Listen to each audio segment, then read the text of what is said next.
ইত্তাবিউ মা উনজিলা ইলাইকুম মির রাব্বিকুম ওয়া লা তাত্তাবিউ মিন দুনিহি আউলিয়া ক্বালিলাম মা তাযাক্কারুন।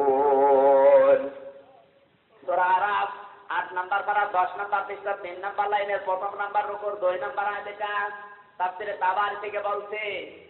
খুব ভালোভাবে লক্ষ্য করবে। কি শোনাচ্ছি বলেন তো? না আমার বাবার কথা? আল্লাহ বলেন ইত্তাবিউ, সবাই মিলে অনুসরণ করো। এটা কিন্তু জমার সিগা, কাউকে আল্লাহ একা বলেন না, সবাই মিলে অনুসরণ করো। আপনি আওয়ামী লীগ করেন, বিএনপি করেন, জাতীয় পার্টি করেন, জামাত ইসলাম করেন, চরমনাই করেন, ৮ জাসদ বাসদ যা করেন নিষেধ করছি না। আল্লাহ বলেন সবাই মিলে অনুসরণ করো মা উনজিলা ইলাইকুম মির রাব্বিকুম, তোমাদের প্রভুর পক্ষ থেকে যেটা নাযিল হয়েছে তার নাম কি? বলে বলেন। এই বার্তা এবার যে গুরুত্বপূর্ণ তথ্যটা আল্লাহ দিয়েছেন, এবার কান লাগান। ওয়ালা তাত্তাবিউ, সাবধান, অনুসরণ করা যাবে না মিন দুনিহি আউলিয়া, দুনিয়ায় কোন ওলি আল্লাহর ভুল বুঝবেন না। ওলির বহু বচন আউলিয়া, ওলি আল্লাহর অনুসরণ করতে আল্লাহ নিষেধ করলেন। এই জায়গায় কেন? 12টা তাফসীর দেখার পরে যে তথ্যটা পেয়েছে মুফাসসিরিন ইকরাম দিয়েছেন। কারণ অনেক মানুষের ধারণা এরকম হতে পারে, আল্লাহ বাদে আব্বা করলেই মনে হয় সব হয়ে যাবে। এইরকম ধারণা মানুষ আছে না নেই? এই যে লালনের মাজারে যারা যায় কুষ্টিয়াতে, ওরাও কিন্তু আল্লাহকে পাওয়ার জন্যই যায়। কিন্তু যে কাজগুলো হয় ওকে আল্লাহ পাওয়া যাবে? কথা বলেন। একবার রাত 9টার সময় যে দেখি এক ন্যাংটা মানুষকে দুধ খাওয়াচ্ছে। বললাম বাইরে দুধ খাওয়ান? বলে হুজুরে আল্লাহর ওলি। আল্লাহর ওলিদের পোশাক আশাক কই? ওরা তো পোশাক চাইতে কি হয়েছে, এর ভেতরে জিনিস আছে, জিনিস যাতে সব দেখা যাচ্ছে। ফরজ সেই লোকটা তরফ করে থাকে, ও আল্লাহর ওলি হয় কোন কায়দায়? কথা বলেন। এজন্য অনেক মানুষের এই ধারণা আসতে পারে যে আল্লাহ বাদ দিয়ে লালন ধরলেই মনে হয় সব হয়ে যাবে। অনেক মানুষ এই ধান্দায় বিভিন্ন মাজারে যায় যে আল্লাহ বাদে এই বাবাকে ধরলেই মনে হয় সব কিছু পাওয়া যাবে। অনেকে আমাকে ডাক দিয়ে বলে যে হুজুর, বাস্তবতা এরকম মনে করতাম যে আমার বাবাই মনে হয় সব, বাবাই মনে হয় রব। কালকে পাবনায় মাহফিল ছিল, দেখি এক জায়গায় গান বাজতেছে বাবা নিয়ে। আমার বাবা এমন বাবা, পানির নিচে বাতি জ্বলে, ঝড় বাতাসে নেবে না। এই বাবার মুরিদ হলে নামাজ রোজা লাগে না। এই যে বিশ্বাসটুকু মানুষকে ঢোকানো হয়েছে, আল্লাহ বলেন এই জন্য ওয়ালা তাত্তাবিউ মিন দুনিহি আউলিয়া, এইরকম ওলি আল্লাহর অনুসরণের দরকার নেই। কোরআন অনুসরণ করলে তোমার বাবা 1 নাম্বার না 2 নাম্বার তোমার কাছে এমনি পরিষ্কার হয়ে যাবে।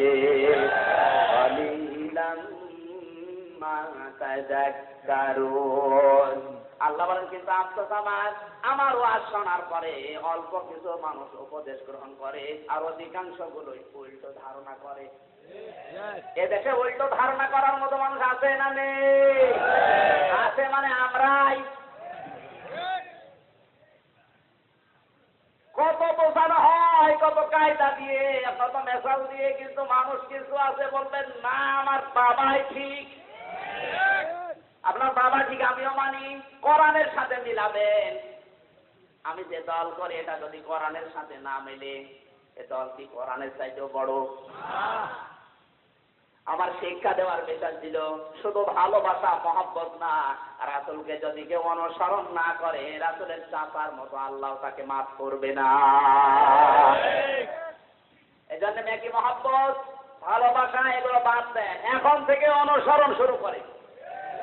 রান্নাঘর থেকে শুরু করে আন্তর্জাতিক পর্যন্ত, জীবন পর্যন্ত যদি অনুসরণ শুরু হয়, এই দেশে কোন রাম আর বাম জায়গা পাবে না ইনশাআল্লাহ। কান লাগান।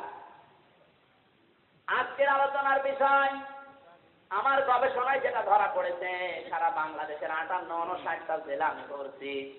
এই 58-59টা জেলা ঘুরে যে তথ্যটা পেয়েছি, সারা পৃথিবীতে এখন একটাই সমস্যা নিয়ে, তার নাম জিকির। এই জিকির নিয়ে যত সমস্যা, যত ভেজাল, যত 2 নাম্বারই, সব হয় জিকির নিয়ে। এখন জিকির কাকে বলে এ কথা কে বলবে? আল্লাহ। করে বলে আল্লাহ যে নির্দেশ এখন দেবেন, এই জিকিরের সাথে যদি কারো জিকির না মেলে, সে দরবারের হোক, আস্তানার হোক, পীরের হোক, রাজনৈতিক দলের হোক, এই সমস্ত জিকির গুলো যদি আজকের তেলাওয়াত কি আয়াতের সাথে না মেলে, ওটা জিকির না, ওটা ফিকির। আপনি যদি এরপরেও ফিরে না আসেন দিনের দিকে, আমার জ্ঞানে যা বলে আপনার কপালে হেদায়েত নেই। এসে ভেঙে ভেঙে কি বলবো বলেন তো? আয়াত, পারা, পৃষ্ঠা, লাইন, রুকু, সূরার নাম, তাফসীরের নাম, হাদিসের নাম, সব অর্থ পর্যন্ত বলে দিন। এরপরে যদি সন্দেহ লাগে, এখানে আসেন, আপনাকে ছড়ি কোদাল দিয়ে বলুন।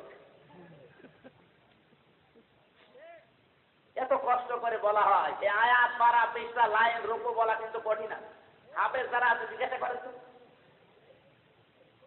এত কষ্ট করে করে বলছে আপনাদের দিনের দিকে ফিরে আসার জন্য, এরপরও যদি কেউ উল্টা বসে, সকালবেলা যদি চার দোকানে বসে কি বল করেন যে আমির হামজা কি বলে গেল, কিছু বুঝলাম না, আপনার খবর আছে? আমি আজকে তেলাওয়াত করেছি, আপনি মিলাবেন জীবনের সাথে, কারণ কোরআনের উপরে তো কিছু নেই নাকি? আছে। সূরা বাকারা 2 নাম্বার পারা, 2 নাম্বার পৃষ্ঠা, 9 নাম্বার লাইনের 152 নাম্বার আয়াত। এটা আল্লাহ পাক বলেন, ফাযকুরুনি আযকুরকুম। এই ফাটা ফায়াত বা ফায়ে তাফসীরিয়া হতে পারে, তাফসীরে বাইসাবি মুফাসসিরিনে গ্রাম 2টা বর্ণনা দিয়েছেন। মানে অতঃপর, উযকুরনি আমি আল্লাহকে স্মরণ করো, আযকুরকুম আমি আল্লাহ তোমাদের স্মরণ করব। সুবহানাল্লাহ বলতে পারেন না? ভয়ঙ্কর শব্দ। আল্লাহ বলেন আমাকে স্মরণ করো, আমি আল্লাহ স্মরণ করব। অশকুরুনি আমার নিয়ামতের শুকরিয়া আদায় করো, ওয়ালা তাকফুরুন আমার সাথে নাফরমানি করো না। কয়টা শব্দ দিয়েছেন? 1 নম্বরে স্মরণ করো, 2 নম্বরে আমি স্মরণ করব, 3 নম্বরে শুকরিয়া আদায় করো, 4 নম্বরে নাফরমানি করো না। এই 4টা শব্দ বোঝা হয়ে গেছে? তাহলে মোনাজাত করে দিই। এবার আসেন ব্যাখ্যায়। আল্লাহ রাব্বুল আলামিন বলেন আমাকে স্মরণ করো। এই জাল কাফ আর রা জিকির, জিকির মানে স্মরণ করা, জিকির মানে কি? জোরে বলেন। আজ আপনি পীরের দরবারে যাবেন, পীর সাহেব আগেই দেবেন জিকির নাকি? কোন দরবারে যাবেন, দরবারে আগেই দেবে জিকির, খানকায় যাবেন আগেই দেবে জিকির, মিলাদ পড়তে যাবেন আগেই দেবে জিকির, ইমাম সাহেবের কাছে যাবেন আগে দেবে জিকির, যেখানেই যাবেন সেখানে এই জিকির। জিকিরের বিভিন্ন কৌশল চলছে আজ। সেদিন চাঁপাইনবাবগঞ্জে গিয়েছিলাম, শুনলাম জিকির করতে করতে গাছে উঠে বসে আছে। জিজ্ঞাসা করলাম গাছে কেন? বলে হুজুর জিকিরের ফয়েজ উঠেছে। কুষ্টিয়ার এই নগরসার মাজারে দেখবেন রাত 11টার পরে নারী পুরুষের এক জায়গায় জিকির হয়। জোরে বলেন সুবহানাল্লাহ।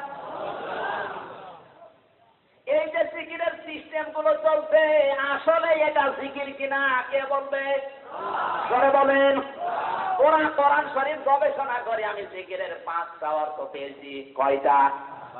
এই তথ্যগুলো আছে তাফসীরে মনিরে, তাফসীরে বাইসাবিতে, তাফসীরে কাবিরে, তাফসীরে ইবনে কাসিরে, তাফসীরে তাবারিতে, তাফসীরে খাজেনে, তাফসীরে জালালাইনে, তাফসীরে মাযহারিতে। আল্লামা সানাউল্লাহ পানিপতি রহমাতুল্লাহ আলাইহি জিকিরের প্রধানত অর্থ দিয়েছেন 5টা। যারা জ্ঞানী মানুষ, আলেম মানুষ, আপনাদেরকে বলছে আপনি লিখে নিতে পারেন। জিকিরের প্রথম নম্বর অর্থ, জিকির মানে কোরআন শরীফ। আল্লাহ নিজে দলিল দিচ্ছেন, আমার দলিল না। ইন্না নাহনু নাযালনাল যিকরা ওয়া ইন্না লাহু লাহাফিজুন। সূরা হিজর 14 নম্বর পারা, 1 নম্বর পৃষ্ঠা, 9 নম্বর লাইনের 1 নম্বর রুকুর 9 নম্বর আয়াত। এটা আল্লাহ পাক বলেন আমি আল্লাহ এই জিকির নাযিল করেছি, এই জিকির হেফাজতের দায়িত্ব আমি আল্লাহ নিজে নিয়েছি। জিকিরের 1 নম্বর অর্থ কি? জোরে বলেন কি? এই জন্য এখন যে পীরের দরবারে যাবেন, আপনি যে কোনো দরবারে যান, আমি নিষেধ করছি না। আটরশি যান, দরবারায় যান, ফোরপোরায় যান, যে কোনো দরবারে যাওয়ার আগে পীর সাহেবকে বলবেন, হুজুর আগে কোরআন দিন। কারণ জিকিরের অর্থ কোরআন, আমি কোরআন চাই। কোরআনে কারিমে আল্লাহ জানিয়েছেন, লাকাদ ইয়াসসারনাল কুরআনা লিযিকরি ফাহাল মিন মুদ্দাকির। সূরা কমারের 4 জায়গায় আল্লাহ আয়াত দিয়েছেন, 22 নম্বর আয়াত, 17 নম্বর আয়াত, 32 নম্বর আয়াত, 40 নম্বর আয়াত। 4 জায়গায় আল্লাহ বলেন, এই কোরআন আমি সহজ করে দিয়েছি জিকিরের জন্য। এরপরেও কি মানুষ এখান থেকে উপদেশ নেবে না? কে বলছেন? জোরে বলুন।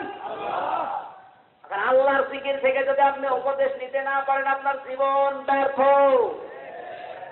আমি আপনাকে নিষেধ করছি না, কিন্তু আপনি জান পীরের মুরিদ হবেন, অসুবিধা নেই। অবশ্যই মুরিদ হতে হবে, হক্কানি পীর থেকে অবশ্যই মুরিদ হবেন। যেখানে যাবেন আগে পীর সাহেবকে বলবেন, হুজুর আমি দরবারে এসেছি, আপনি কোরআন শরীফ দেন আমাকে, আমি কোরআন পড়তে চাই। বলা যাবে না? ফরিদপুরের মানুষদেরকে বলছি, যেখানে যাবেন আগে বলবেন, হুজুর আমি কোরআন চাই, কারণ জিকিরের অর্থই কোরআন। এ কথা কে বলেছে? জিকিরের 2 নাম্বার অর্থ, জিকির মানে উপদেশ। জিকির মানে কি? আমার আল্লাহ নিজে দলিল দিচ্ছেন, ফাযাক্কির বিল কুরআনি মা ইয়াখাফু ওয়াঈদ। So admonish and or by the Holy Quran, him who prays my threat. Surah Qaf 26 নম্বর পারা, 19 নম্বর পৃষ্ঠা, 13 নম্বর লাইনের প্রথম নম্বর রুকুর 45 নম্বর আয়াত, শেষ নম্বর লাইনে আছে কোরআনে কারিমের 50 নম্বর সূরা। এটা তাফসীরে ফি জিলালিল কোরআন সাইয়্যিদ কুতুব লিখেছেন, হে নবী আপনি যখন ওয়াজ করবেন, উপদেশ দেবেন, কি দিয়ে দেবেন? আপনারা তাকাচ্ছেন কোন দিকে? কোরআন কোন দিকে আছে? স্টেজে আছে কোরআন, কোন দিকে তাকাচ্ছেন? কারণ জিকিরের 2 নাম্বার অর্থ আল্লাহ নিজে বললেন উপদেশ। নবীকে আল্লাহ জানিয়েছেন ওয়াজ যখন করবেন, কি দিয়ে? জোরে বলেন। এবার তাকান পৃথিবীর দিকে, কোরআনের ওয়াজ পৃথিবীতে কম হয় না বেশি হয়? বেশি হয়। হ্যাঁ, বেশি হয়। মানে কোরআনের ওয়াজ নেই, ওয়াজ শুধু হচ্ছে বাবার ওয়াজ। এই বিষয়টা আমাদের কান খাড়া করে মগজের ভেতরে নিতে হবে। জিকির মানে যদি উপদেশ হয়, কোরআন দিয়ে উপদেশ দিতে হবে। এই পাবনাতে ওয়াজ মাহফিলে একজন বলছিল, আমার বাবা এত বড় আল্লাহর ওলি, প্রতিদিন 30টা করে পান খায়। তো তোর বাবা পান খেলে আমি করবো কি? ও মনে করছে বাবা পান খায়, মনে হয় আল্লাহর ওলি। তাও যেমন তেমন পান না, প্রতি পানে হাকিম পরিচর্যা খায়। মুরব্বী যারা তারা বলছে সুবহানাল্লাহ। একই গো,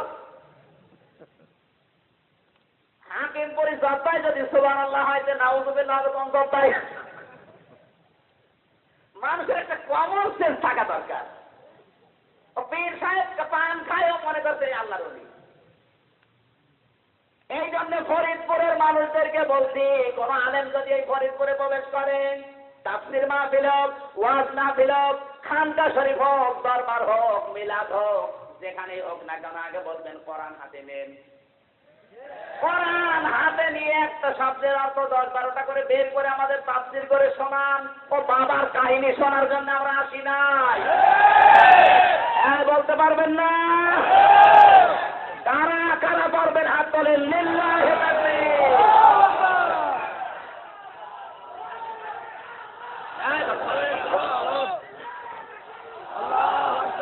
আসেন, ঈমান করা তো বেড়ে গেল। হাত নামান। আমি যা বলি তাই না শুনে আন্দাজ দিল্লা। যারা আসবে ফরিদপুরে আগে বলবেন, হুজুর কোরআন হাতে নেন।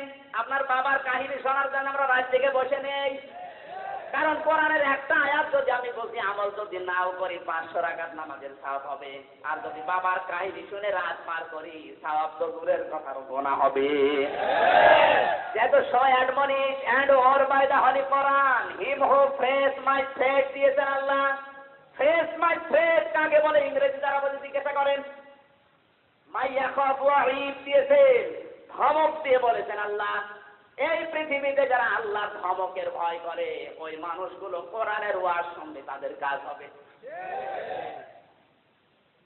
জিকিরের অর্থ আল্লাহ নিজে বলছেন উপদেশ ওয়াজ, কোরআনের ওয়াজ এখন আমাদের আর শোনার ভাগ্যই হয় না। জিকিরের 3 নাম্বার অর্থ, জিকির মানে নামাজ। জিকির মানে কি?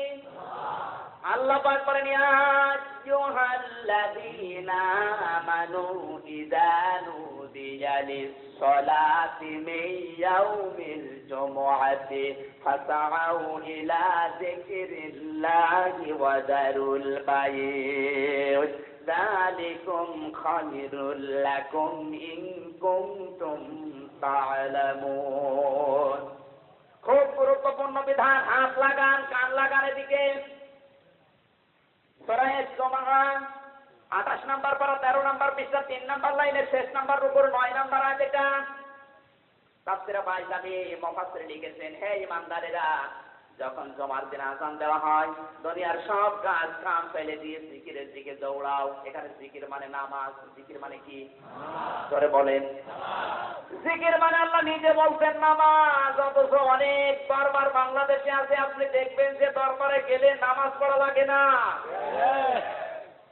ওকে পীরের দরবার না শয়তানের? কারণ শয়তান একটা সেজদা না দেওয়ার কারণে সেজদা হয়েছে।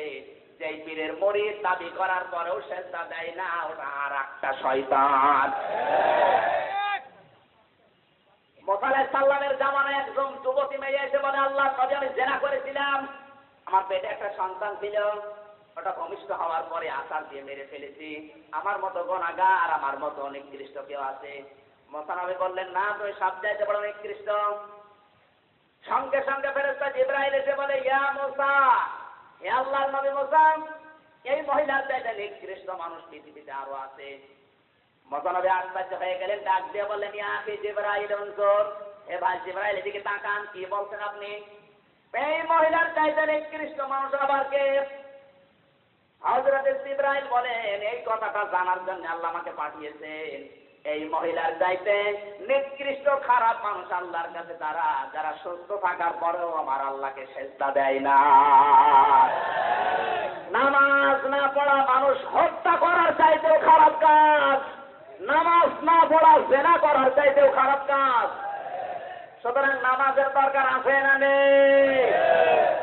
এমন দরবারে যাবেন যেই দরবারে নামাজ পাওয়া যায়, যেই দরবারে নামাজের শিক্ষা পাওয়া যায়। নামাজ পড়লেই কবুল হবে তা না। নবীজি বলেন তিরমিজি শরীফের হাদিস, নামাজ যারা পড়বে তাদের জীবনে কমপক্ষে 4টি জিনিস পাওয়া যাবে। কয়টা? নামাজ যারা পড়ছেন, আপনি দল হয়তো রাজনৈতিক ভাবে আলাদা করতেই পারেন, আমি নিষেধ করছি না, কিন্তু নামাজ পড়ে জান্নাতে যাওয়ার জন্য যে 4টি শিক্ষা নবীজি দিচ্ছেন, যদি কেউ আদায় না করে, আল্লাহর নবী বলেন নামাজ পড়বে ঠিক, কিন্তু নামাজ তার মাথার উপরে উঠবে না। 1 নম্বরে নামাজে খুশু পাওয়া যাবে, মন থাকা লাগবে নামাজে। ওই মুরব্বীর মতো যদি নামাজে আড্ডা বের হয়ে যায়, নামাজ হবে? এখানে নামাজের ভেতরে মন নিয়ে আসবেন।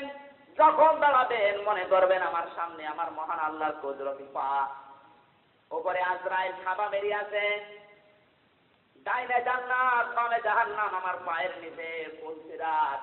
এই টেন্ডেন্সি, এই জ্ঞান নিয়ে কোনো মানুষ যদি নামাজে দাঁড়ায়, আমার মনে হয় ওর মনে দিকে যাওয়ার কথা না। মিশকাত শরীফের হাদিস শোনাচ্ছি, হযরত তালহা রাদিয়াল্লাহু তাআলা আনহু নামাজে দাঁড়িয়েছেন, পাশেই তার বাচ্চাটা খেলা করছিল। পাহাড়ি এলাকা থেকে একটা সাপ এসে বাচ্চাটাকে জড়িয়ে ফেলেছে।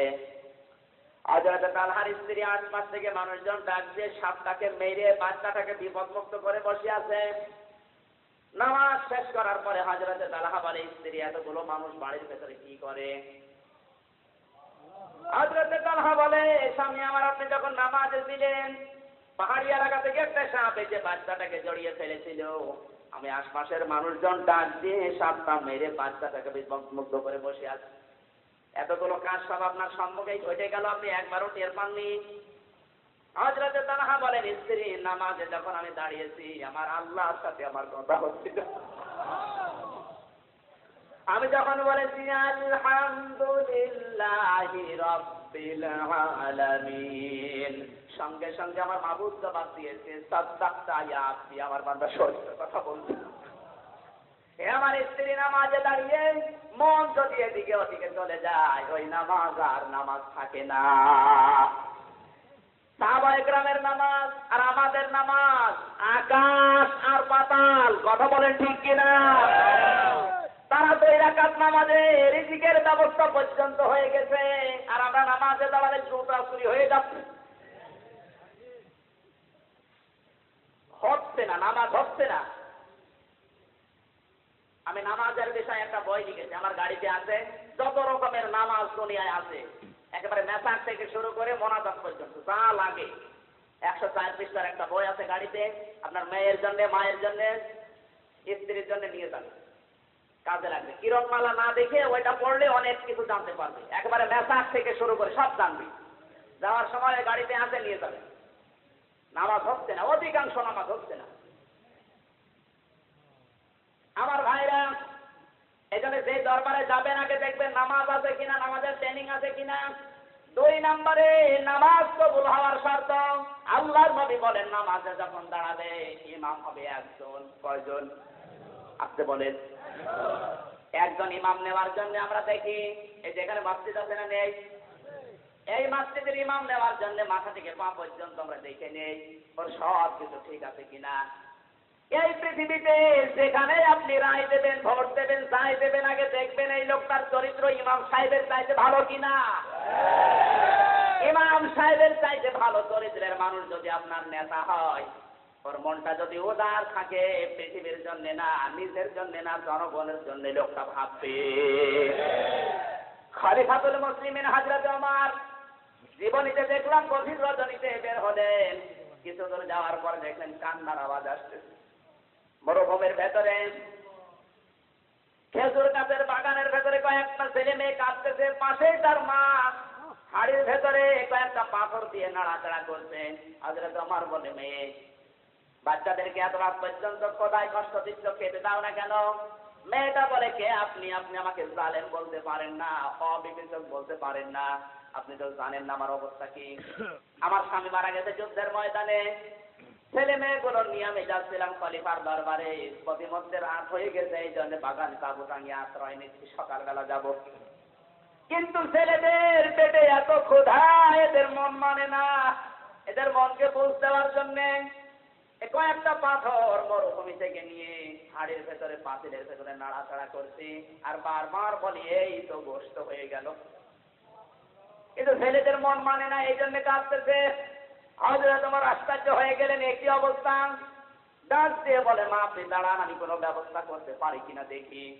এক দৌড়ে বাড়িতে চলে গেলেন, বাইতুল মালের খাজানচি হযরত আসলামকে বলে, তাড়াতাড়ি করে আটা ভর্তি করো, বস্তার ভেতরে তরকারি দাও। মুখটা বেঁধে ডাক দিয়ে বলে, আমার পিঠের উপরে তুলে নাও।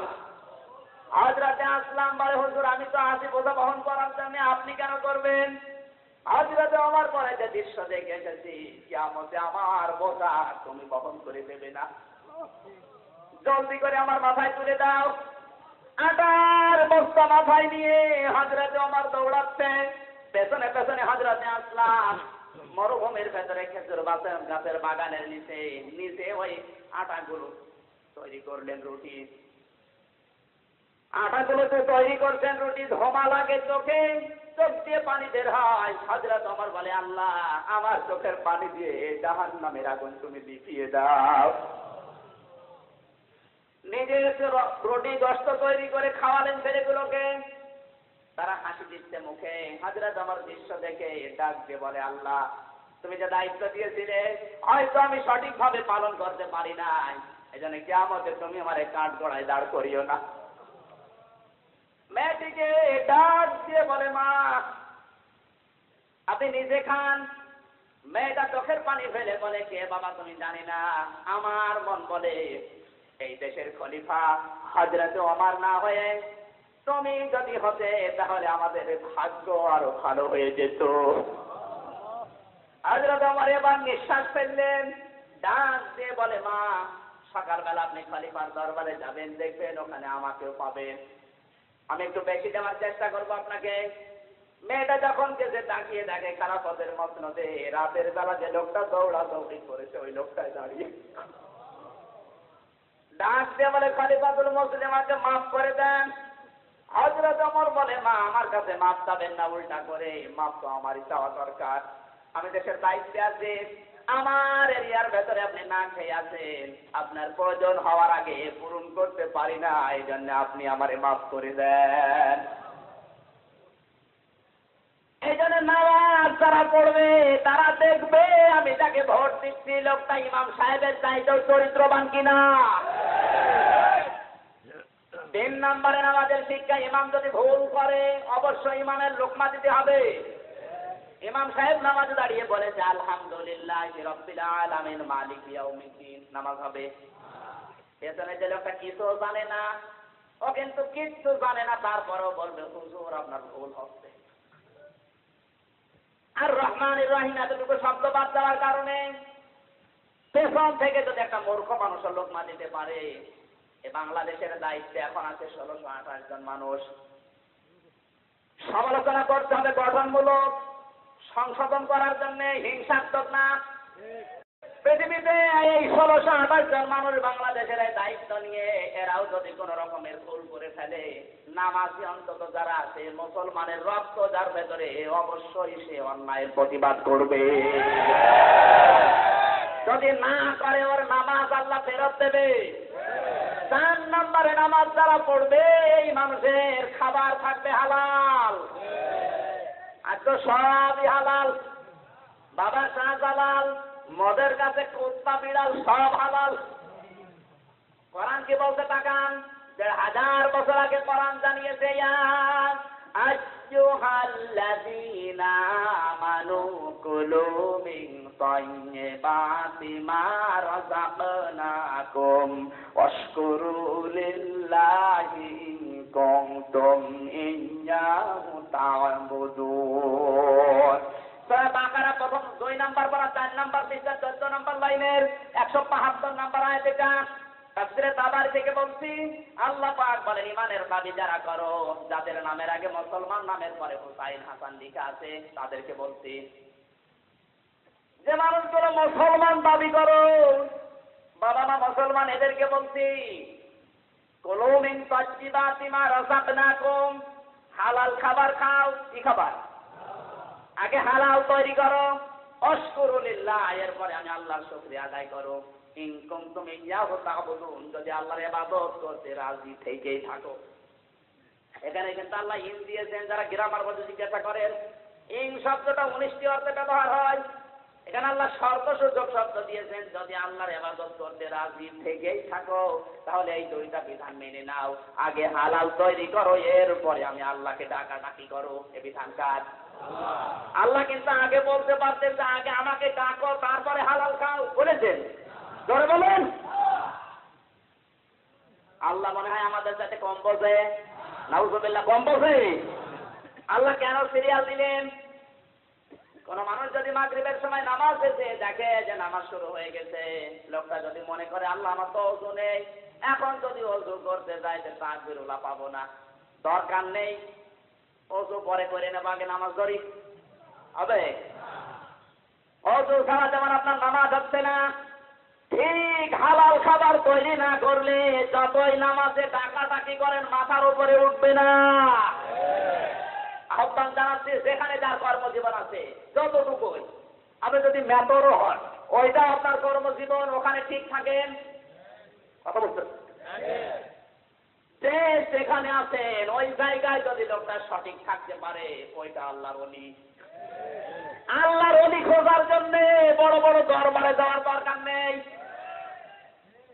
কোন পীরের দরবারে যে আল্লাহর ওলি খোঁজার দরকার নেই। আল্লাহর ওলি তো ওইটা, যে যেই দায়িত্বে আছে ওই দায়িত্ব যদি সঠিকভাবে পালন করে, ও আল্লাহর দরবারে ওলি। আর আমরা ওলি খুঁজেই পাই না। প্রিন্সিপালের যে দায়িত্ব আছে সঠিকভাবে যদি পালন না করে, আল্লাহর ওলি তো দূরের কথা, কিয়ামতের জবাব দিতে দিতে মরবে। আর যদি সঠিকভাবে দায়িত্বটা পালন করে, ওলি খোঁজার জন্য বিভিন্ন দরবারে না, এইটাই আল্লাহর ওলি।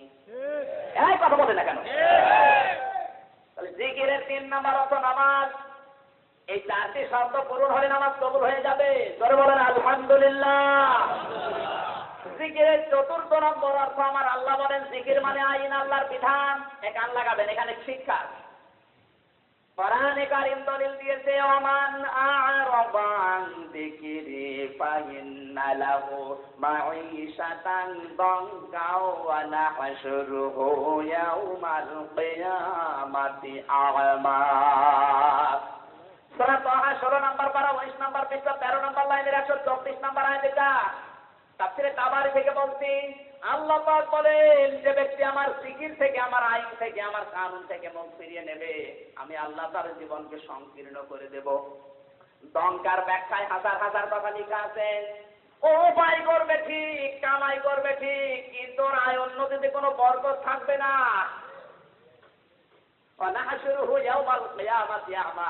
আর কিয়ামতের দিন যখন উঠবে, ওই লোকটা অন্ধ হয়ে উঠবে। এখানে জিকির মানে আল্লাহর আইন। আল্লাহ নিজে বলেন জিকির মানে আল্লাহর আইন। একটা আইনও আমরা চালাতে পারি না, অথচ জিকির করে যাচ্ছে। আল্লাহর এই জিকিরটা, এই আইনটা যদি আজ বাংলাদেশে কায়েম থাকতো, চুরি হতো, ডাকাতি হতো, জেনা হতো। অথচ আজ 4 বছরের পানিয়া থেকে 80 বছরের সালিহা পর্যন্ত বাদ যাচ্ছে না। যেখানে আইনটা প্রতিষ্ঠিত আছে, ওখানে টাকা চুরি হয়, ডাকাতি হয়, ধর্ষণ হয়। কান লাগান। বাস্তব বলছি, আমার বাবা বলছিল, হজে যাওয়ার পরে দেখলাম একটা মোবাইল পড়ে আছে। চিন্তা করলাম নেব না নেব না। মনের ভেতরে ভয়, যদি ধরা পড়ে যায় কি কেটে দেবে। দেশে আসলে মানুষ বলবে হাজি সাহেব চোর, এই ভয়ে নিচ্ছি না। কিন্তু কেউ নেয় না কেন? এত টাকা দামের মোবাইল তুলে নিলাম, হারানো জিনিস যেখানে জমা দেয় সেখানে জমা দিলাম। জিজ্ঞাসা করলাম, ভাই এই মোবাইলের দাম কেমন হবে? উনি আমারে বলে, ইয়া হাজি ওর হজ্জা তাই না বিলা দোকান। হাজি সাহেব আপনার দেশ কোথায়? দাদা বলছে যে তুমি বাংলাদেশ। আমি বাংলাদেশ থেকে এসেছি। উনি ওনার ভাষা দিয়ে বলে, হাজি সাহেব এই মোবাইলের দাম বাংলাদেশের টাকা অনুযায়ী কমপক্ষে 72,000 টাকা হবে। কত? 72,000 টাকার মোবাইল পড়ে আছে, ওখানে কেউ নিচ্ছে না। এদেশে থাকবে 72 পয়সা থাকে না। আমার দাদা আমার এক বন্ধ বিশ্ববিদ্যালয় বলছে, আমি ধামসা জায়গায় আমরা হচ্ছি মানুষ, এদেশে এখন পায়খানাও নিরাপদে নেই। একটু দুষ্টু প্রকৃতির। ঢাকায় যাচ্ছে নর্মাল পথে চড়ে, হঠাৎ পেটে গন্ডগোল। ডাক দিয়ে বলে, ড্রাইভার সাহেব গাড়ি থামান, আমি নেমে যাব। ড্রাইভার বলে, না এ গাড়ি থামবে না, তোমার যদি বেশি অসুবিধা হয় তো পেছনে বসে বসে আল্লাহ আল্লাহ করো। ও চিন্তা করছে পেটে আমার গন্ডগোলে কি আল্লাহ আল্লাহ থামে? পেছনে যেয়ে দেখে কয়েকটা সিট খালি পড়ে আছে। ওই যে বমি করার জন্য পলিথিন দেয় একটা নিয়েছে, 2 সিটের মাঝখানে ওই কাজ করেছে। চিন্তা করছে তো বদনাম হয়ে যাবে। পকেট থেকে একটা সাদা রুমাল বের করে 4 করা করে বেঁচে জ্বালানা দিয়ে ফেলে দেবে। আল্লাহর কি ইশারা, পেছনে আসছিল মোটরসাইকেল আলা, পড়বে কি পড়বে একেবারে মোটরসাইকেলের সামনে। মোটরসাইকেল আলা চিন্তা করছে বাস থেকে সাদা রুমালে সব করে পড়লো কি। রুমাল যখন নতুন, ভেতরের জিনিসও নতুনই হবে। ভেতরের জিনিস কি নতুন? অবশ্যই ডক্টর দেখলাম তুলে নিল, ও বাড়ি যেয়ে টের পাবে কোন নতুন জিনিস। এই জন্য বলছে দেখে যা ডিজিটাল হচ্ছি আমরা। এই দেশে এখন পায়খানাও নিরাপদে নেই, তার বাস্তব প্রমাণ আমার পায়খানা। আমার মনে হয় জিকির মানে যে আল্লাহর আইন, আল্লাহর বিধান। এটা যদি আজ বাংলাদেশে আমরা দেখতে পেতাম, চুরি তো দূরের কথা, কোটি কোটি টাকার সম্পদ, সোনার দোকান মানুষ তালাও লাগায় না, নামাজে চলে যায়, চুরি হয়। এই যে হাজি সাহেব পয়সাতে জিজ্ঞাসা করেন, কেউ তালা লাগায় না, আগলা করে উন্মুক্ত করে মানুষ নামাজে যাচ্ছে, পাহারা দিচ্ছে কে? জোরে বলুন আল্লাহ। সুতরাং আল্লাহর আইন যদি জিকিরের 4র্থ নম্বর অর্থ হয়, আর ওটা যদি কায়েম হয়ে যায়, আপনার 1 টাকা চুরি করার জন্য মানুষ খোঁজ করেও পাওয়া যাবে না। কোরআনে কারীম জানিয়েছে, হে নবী, পৃথিবীর ময়দানে যে বিষয়গুলো আজ মানুষ মারামারি করে, আজ কিন্তু আমরা দল বিদলে বিভক্ত হয়ে আছি শুধু ছোটখাটো বিষয় নিয়ে। টপি কয় কলি হবে এই নিয়ে মারামারি, জুব্বা হবে না সিরা হবে এই নিয়ে মারামারি, নবী নূরের তৈরি না মাটির তৈরি এই নিয়ে দল বিদলে ভাগ হয়ে যাচ্ছে। কথা বলেন। আচ্ছা ভাই, আপনি মারা যান, কবরের ভেতরে তো আপনাকে প্রশ্ন করবে না আল্লাহ যে বান্দা বলো দেখি আমার নবী কিসের তৈরি ছিল, বলবে? জোরে বলেন। আপনাকে কি বলবে কয় করে টুপি মাথায় দিয়েছিলি, বলবে? কি বলতে বলেন তো? কোরআনে কারীম জানিয়েছে ওয়াইন্নাহু লাযিকরুল লাকা ওয়া লিকাওমিকা ওয়া সাওফা তুসালুন। সূরা যুখরুফ 25 নম্বর পারা 11 নম্বর পৃষ্ঠা 7 নম্বর লাইনে 3 নম্বর রুকু 44 নম্বর আয়াতে আল্লাহ পাক বলেন, হে নবী আপনাকে আর আপনার উম্মতকে কিয়ামতের দিন জিজ্ঞাসা করব আমার কোরআন মানা হয়েছে কিনা। ইন্নাল্লাযী ফারাদা আলাইকাল কোরআন আলা রাব্বিকা ইলা মাআদ। সূরা কসস 20 নম্বর পারা 15 নম্বর পৃষ্ঠার প্রথম নম্বর লাইনে শেষ নম্বর রুকুর 85 নম্বর আয়াতে আল্লাহ বলেন কোরআনের আইন মানা ফরজ। অথচ একটা বিধান আমরা মানতে পারি না, সেখানে কোনো ফতোয়া নেই, যত ফতোয়া সব কপি নিয়ে আর আমিন বলানি। কেউ বলে আমিন জোরে, কেউ আসতে। কথা বলেন। গল্প মনে পড়লো, বলবো? স্বামী আর স্ত্রী দুইজনে চাকরি করে। স্বামী এসে ডাক দিয়ে বলে স্ত্রী মশারি একটু টাঙাও দেখি। স্ত্রী বলছে মশারি টাঙাবো কেন, আমাকে বেতন কম। কোন জবাব? এটা কিছু বললে আবার চলে যাবে। ডাক দিয়ে বলে মশারি টাঙানো তোমার দরকার নেই, আজ রাতের ভেতরে যে আগে কথা বলবে সে মশারি টাঙাবে। স্ত্রী বলছে ঠিক আছে স্টপ। দুইজন চুপ করে বসে আছে, কেউ কথা বলে না। ঘরের পেছন দিয়ে যাচ্ছিল চোর, চিন্তা করে আল্লাহ সারা জীবন এরা কত উপায় করে চুরি করতে পারিনি, আজ তো কথা বলবে না, নিয়ত করে আস। আজ সময় যায়, ঘরে প্রবেশ করে যা পাই তাই নেয়, সবগুলো জিনিসপত্র নিয়ে মশারিটাও নিয়েছে। সন্ধ্যাবেলা ওটা খাবার খায়নি, রাগারাগি করে ওই খাবারটাও খেয়েছে। সব টুকরা বেঁধে যখন বের হয়ে যাচ্ছে, স্ত্রী চিন্তা করছে আল্লাহ সারা জীবনের কামাই সব নিয়ে যাচ্ছে, গুনি মারি তোর মশারি টাঙানোর। ডাক দিয়ে বলে তোর দাঁড়া। স্বামী বলছে মশারি টাঙা। আজ মশারি টাঙা নিয়ে আজ আমরা গন্ডগোল করে বসে আছি। অথচ ইহুদি খ্রিস্টান মুশরিকার চাপাবাজরা সব আমাদের মাঝখান থেকে ঐক্য টেনে নিয়ে চলে যাচ্ছে। জিকির মানে আল্লাহর আইন, আল্লাহর বিধান, এইটা আগে মেনে নেন। ওই হাত বাঁধা নিয়ে মারামারি করার দরকার নেই। ডক্টর আব্দুল্লাহ জাহাঙ্গীর ইসলামী বিশ্ববিদ্যালয়ের হাদিসের উপরে সবচেয়ে বড় ডিগ্রিধারী, তিনি একজন আলোচনায় বলছিলেন নামাজ পড়ার জন্য কোনো মানুষ যদি আল্লাহু আকবার কান পর্যন্ত হাত তুলে বুকে বাঁধে পেটে বাঁধে যদি ছেড়ে দেয় কোনো অসুবিধা নেই। হাত তোলা পর্যন্ত শেষ, লোকটাকে যেন বোঝা যায় লোকটা নামাজ আছে, এই নামাজ হয়ে যাবে। অথচ আমরা হাত নিয়ে মারামারি করব, কেউ বুকে, কেউ পেটে, কেউ ছেড়ে। এই যশোরের অভয়নগর একবার মারামারি হচ্ছিল। একটা আহলে হাদিসের একজন ইমাম মালিকের অনুসারী, একজন আহলে হাদিস, একজন ইমাম শাফির অনুসারী, তিনজন নামাজে দাঁড়িয়েছে মাগরিবের। ইমাম আবু হানিফার লোক যিনি আল্লাহু আকবার বলে হাত বেঁধে পেটের উপরে, আহলে হাদিস পেছনে ছিল, বলছে হুজুর আপনার নামাজ হচ্ছে না, পেছনে আসেন। ও সামনে যে আল্লাহু আকবার বলে হাত বেঁধে বুকে, পেছনে ইমাম মালিকের অনুসারী ছিল, বলছে হুজুর আপনার নামাজ হচ্ছে না, পেছনে আসেন। ও আল্লাহু আকবার বলে হাত ছেড়ে দিয়েছে। রাস্তা দিয়ে একটা লোক যাচ্ছে, চিন্তা করবে তো মারামারি করে মরে, মাগরিবের সময় শেষ, এরা করে কি? ডাক দিয়ে বলে ভাই আমি নিরপেক্ষ, আমারে দেন। ও আল্লাহু আকবার বলে হাত বেঁধে কপালে। লোকজন জিজ্ঞাসা করছে ভাই এতক্ষণ আমরা বুকে ছিলাম, পিঠে ছিলাম, আপনি একবারে কপালে। লোকটা আফসোস করে বলে ভাই আমি চিন্তা করে দেখলাম দোষ আমাদের বুকে না, দোষ আমাদের পেটে না, দোষ আমাদের পিঠে না, দোষ এই কপালে। আমাদের অবস্থা এখন তাই, আমাদের কোন জায়গায় দোষ নেই, দোষ আমাদের এই কপালে। ছোটখাটো বিষয় নিয়ে গন্ডগোল করবে কেন? কথা বলেন। জিকিরের অর্থ আসল গুলো জানা নেই, পেশায় জিকির দিয়েছে বলে জিকির করবে। আরে জিকিরের অর্থ আল্লাহর আইন।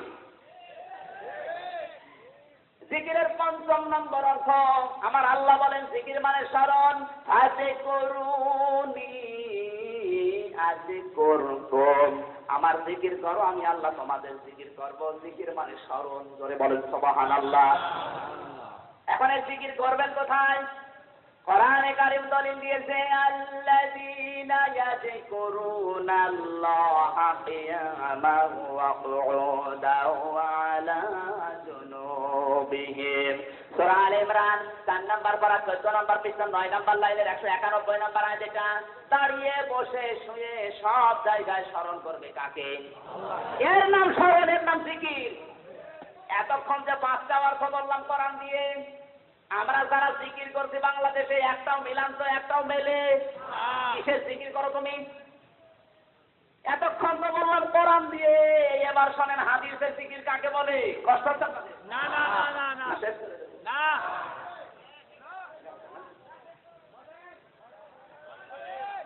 বলেন বলেন বলেন। চুপ করেন।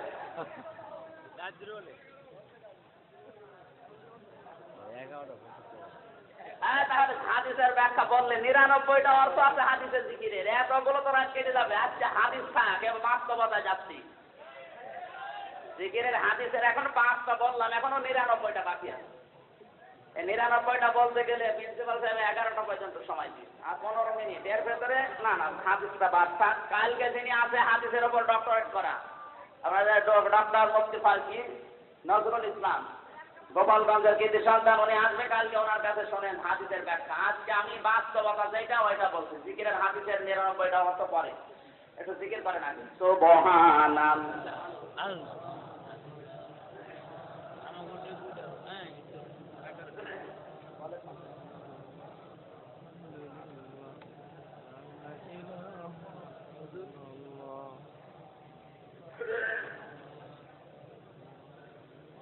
লা ইলাহা ইল্লাল্লাহ সুবহান।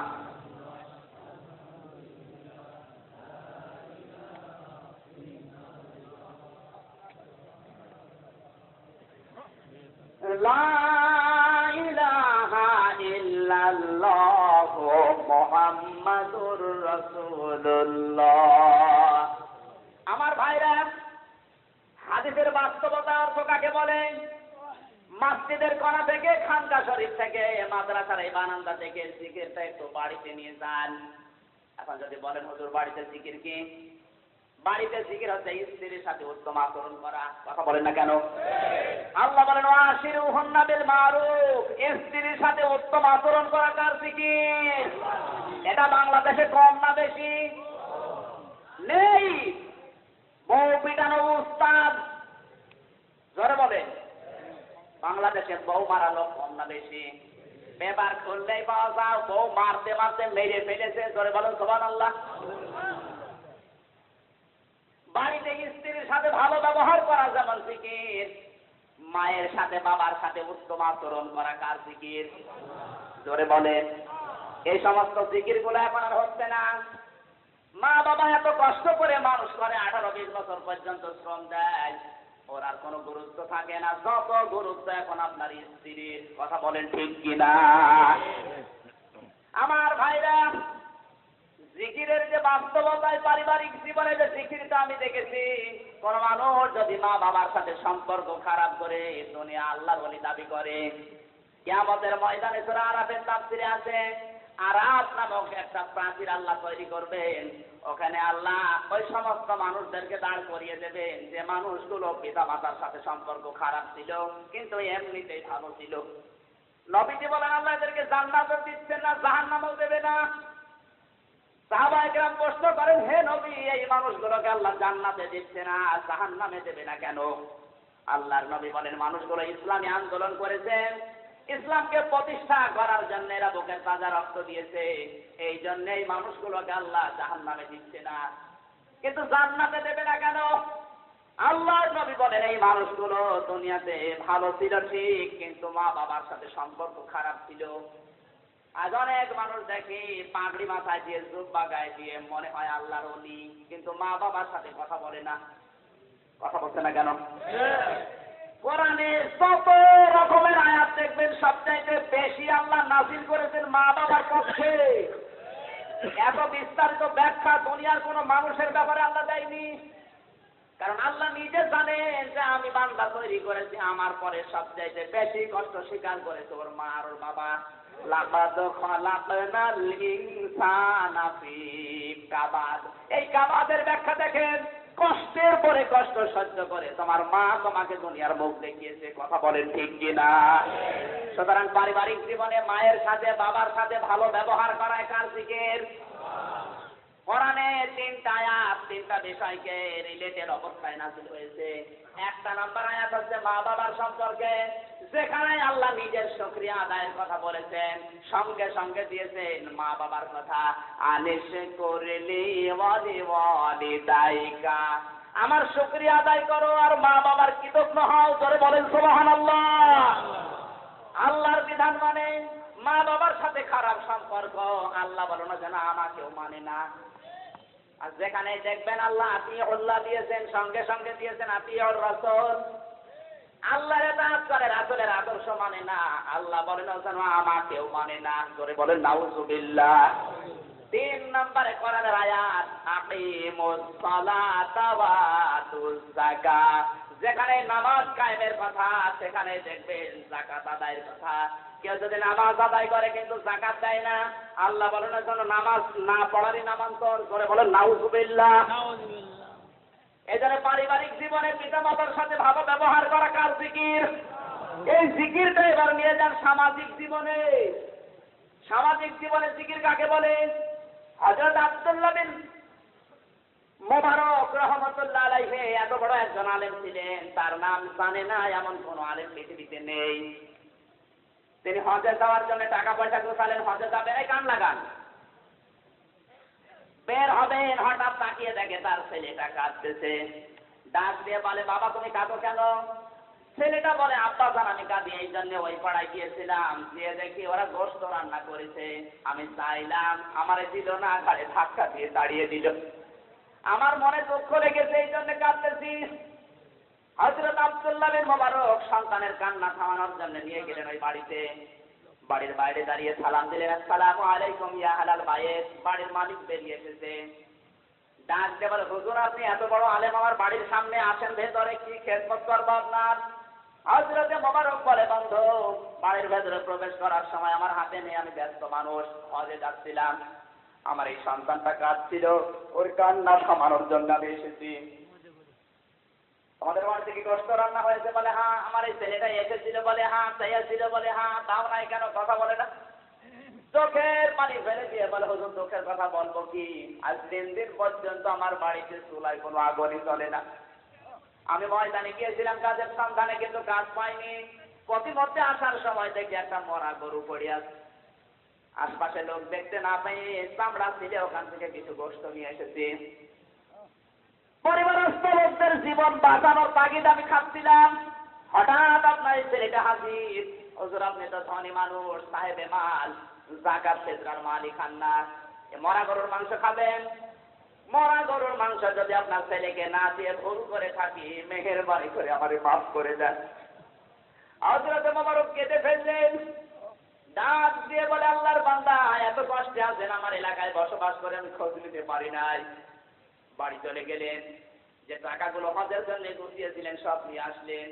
লোকটার হাতে দিয়ে বলে, ভাই আমি ফরজ হজ করেছি, নফল হজে যাচ্ছিলাম, আমার দরকার নেই, এই টাকা দিয়ে আগে পরিবারস্থ লোকদেরকে খাবার কিনে খাওয়ান, বাকি টাকা দিয়ে ব্যবসা বাণিজ্য করে আপনি প্রতিষ্ঠিত হন, কোনদিন এই টাকা আমার দেওয়া লাগবে না, সব আমি আল্লাহর রাস্তায় দান করে দিলাম। 45 দিন পর হযরতে মুবারকের বন্ধু এসে বলে, মুবারক তুমি হজ থেকে কবে আসলে? হযরতে মুবারক বলে, বন্ধু আমি তো এবার হজে যাইনি। কি বলো তুমি? আমি যখন আল্লাহর নবীর রওজা জিয়ারত করি দেখলাম তুমি আমার সামনে দাঁড়িয়ে। আমি যখন কাবা শরীফ গিলাফ ধরে জিয়ারত করি দেখলাম তুমি আমার সামনে দাঁড়িয়ে। আমি যখন মিনা মুজদালিফায় গিয়েছিলাম দেখলাম তোমার সামনে সামনে। সত্যি করে বলো কবে এসেছো? হযরতে মুবারক বলে, বন্ধু আল্লাহর কসম হজে আমি যাইনি, হজের টাকা আমার এক গরিব মানুষকে দিয়ে দিয়েছি। ওই রাতে তাকে স্বপ্ন দেখানো হচ্ছে, হে মুবারক তোমার যে স্যাক্রিফাইস, তোমার যে দান, তুমি হজে আসো নাই, তাতে কি হয়েছে? তোমার এই দানটা আল্লাহ এত বেশি পছন্দ করেছে, একটা ফেরেশতাকে তোমার আকৃতি ধারণ করিয়ে এবছরে হজের যত কার্যকলাপ সব আল্লাহ নিজে সম্পাদন করে দিয়েছে। আর এই বছরে হজের ময়দানে আরাফাতে যত লক্ষ লক্ষ মানুষ হজ করতে এসেছিল, তোমার এই দানের ওসিলায় সবার হজ আল্লাহ কবুল করে নিয়েছে। শুধু নিজে খেয়ে পরে বাঁচবেন, আশপাশের মানুষের খবর রাখবেন না, এর নাম জিকির না, এটা সামাজিক জীবনের জিকির। এ জিকির আছে আজ, উনি জিকির করবেন। এই সমস্ত জিকিরগুলো নিয়ে আসেন, পৃথিবী শান্ত হয়ে যাবে। সাংস্কৃতিক জীবনের জিকির আছে না নেই? ভারত আর 36টা চ্যানেল আমাদের বাংলাদেশে দিয়ে চালাচ্ছে, অথচ এই দেশের একটা চ্যানেলও বাংলা ভারতে চলে। এটিএন বাংলা চলে যাওয়া আছে, অথচ ভারতের 36টি চ্যানেল আমাদের এখানে ডেজার্টে চলছে। এই যে স্টার জলসা, স্টার বিলাস, জি বিলাস, জি বাংলা, সারাদিন মেয়েরা বসে বসে দেখে আর প্র্যাকটিস করে। কথা বলুন। এখন তো সব জায়গায় শুধু জয় জয় মা কটকটি, জয় বলো সুবহানাল্লাহ। সারা দিন বসে বসে মেয়েরা সিরিয়াল গুলো দেখে, যারা রাতে দেখে না তারা দিনের বেলা কাজা বলে। কথা বলে না কেন?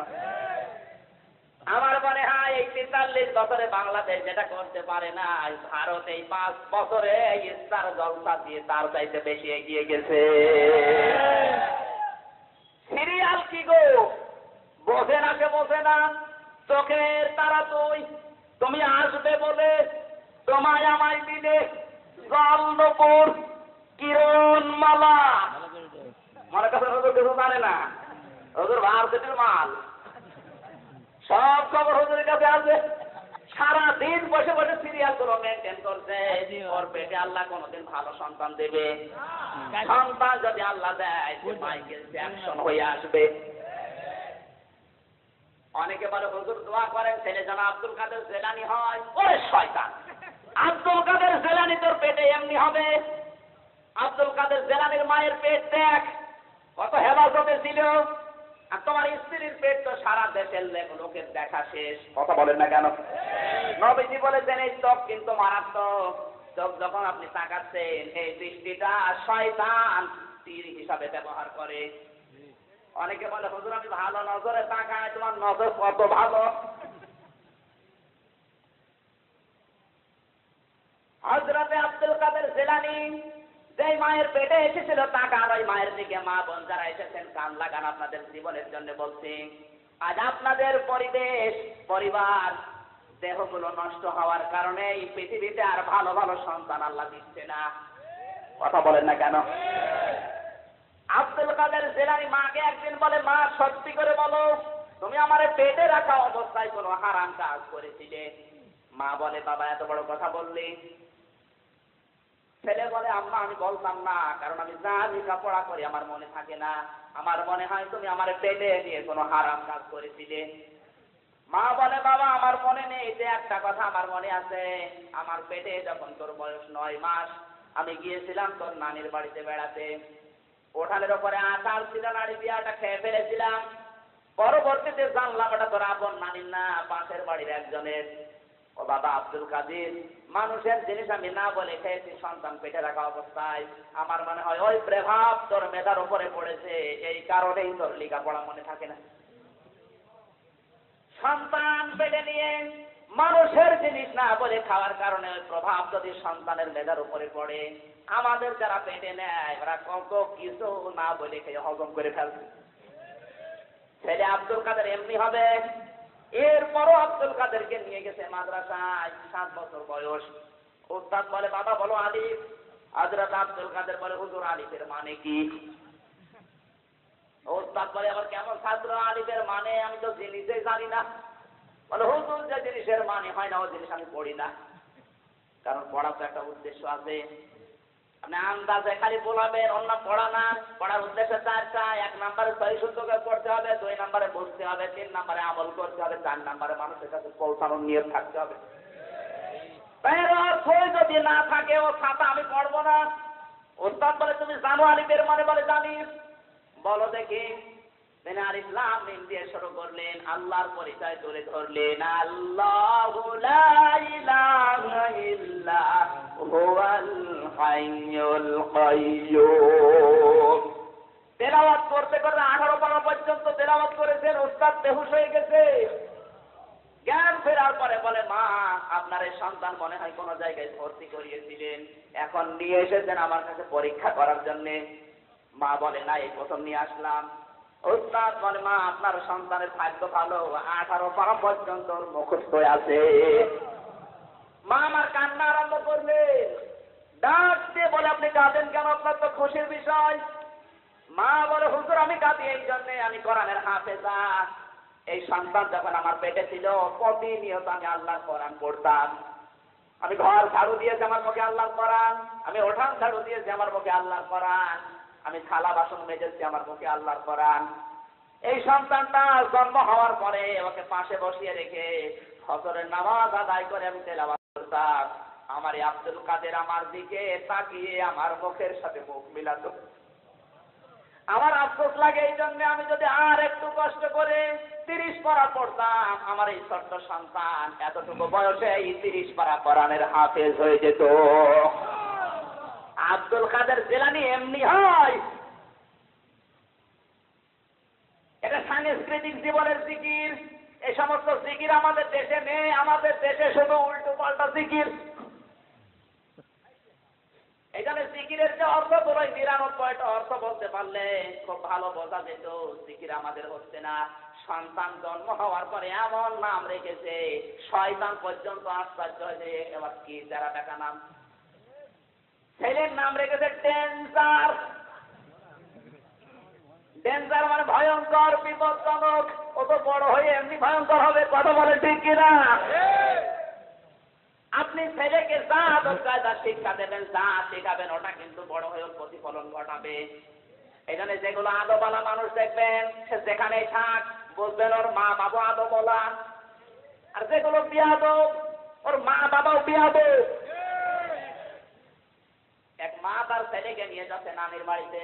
কিছু দূর যাওয়ার পরে ছেলে বলে, মা আমি প্রসাব ফিরবো। মা বলে, এই কথা আর বলবি না, প্রসাব ফিরবো এই কথা বললে আমার লজ্জা করে।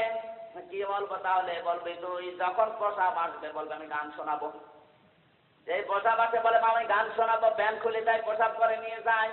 এভাবে একেবারে নানির বাড়িতে যে বলে, না না আমি তোমার কাছে রাতের বেলা থাকবো। নানা বলে, ঠিক আছে থাকো। গভীর রজনীতে ডাক দিয়ে বলেন, না না আমি গান শোনাবো। নানা বলে, এত রাতে তোর গান কে শুনবে? সবাই এখন ঘুমে অচেতন। জোরে জোরে গান বলার দরকার নেই, আস্তে আস্তে বল। ও তো বলতে পারছে না, তো ফেটে যাচ্ছে। ডাক দিয়ে বলেন, না না আমি গান শোনাবো। নানা বলতে, শোন, গান যদি শোনাতে চায় আমার কানে কানে শোনা। কানের ভেতরে জিনিস দিয়েও গান বলছে। কিছুক্ষণ পর যখন ভিজে গেছে, ডাক গেল, বেটা তুই বলবি তো প্রসাব ফিরবো। বললেন, না না ও কথা বলতে নেই, মা নিষেধ করেছে। নানা বলতে, তোর মা হচ্ছে আহম্মক, আর তুই ডবল আহম্মক। সম্মানিত মা বোনেরা, সন্তান হলে আপনি যা তা শিক্ষা দেবেন, টাটা বাই বাই, খাই খাই, নাই নাই তা না, আগে সালাম শিক্ষা দেন। কথা বলেন ঠিক কিনা? নবীজি বলেছেন, কোন অবাধ্য সন্তানকেও যদি দিনের বেলা 25 বার সালাম দেয়, ওই অবাধ্য সন্তানকে আল্লাহ সালাম নাদের খাতিরে বাধ্য করে দেয়। এই সমস্ত জিকিরগুলো বাস্তবে আমল করার তৌফিক আল্লাহ যেন দান করেন। আজকে আর না, আমি আমার খুব ব্যথা করছে। বারাকাল্লাহু লানা ওয়া লাকুম ফিল কুরআনিল আযীম। সবাই বসেন, মোনাজাত করে তারপরে যাবেন। বসেন, সবাই বসেন, মোনাজাত করে যাবেন। এই যে মাহফিল মাদ্রাসার খরচের জন্য ওখানে ড্রাম দেওয়া আছে গেটে। যারা টাকা পয়সা নিয়ে এসেছেন, এখানে কালেকশন না, ওখানে যাওয়ার সময় দিয়ে যাবেন। সভাপতি সাহেব একটা কথা বলবে, এরপরে দোয়া হবে। গাড়িতে আমার বই আছে, যাদের নামাজের বিষয় জানা দরকার নিয়ে যাবেন।